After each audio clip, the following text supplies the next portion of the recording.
na alitosha hata kuweza kujiambia nini liachaka, sababu mtu kweli kama nasema tendo kufa kwa mtu mwenye ngali na mwili na alama zote za mwili zimepotea, lakini mbona liitikaka basi? Sasa sauti litokaka basi kwa muda wetu huu. Hii ni kutuonesha kama tunaweza kuwa na ukumbusho mzuri ya kuweza kukumbuka mtoto wetu kupitia maua na kufanya ile ukumbusho. Haiko kusema tunapotea. Yesu mwizi somo mbili anatufunulia siri.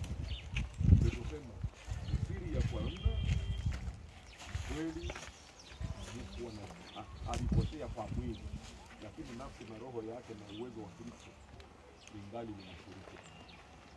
Ni habari. Na kwa ile usomi nyingine, watu wa Yerusalemu walimuona Yesu ni mwenye na kufa na akapotelea makaburi. Lakini niliomba waoneshe kama yeye atafufuka na ufufuko wa wapendwa wao wenyewe walikuwa na wazia hawatarudiaka na walishaka potea. Nao inakuwa.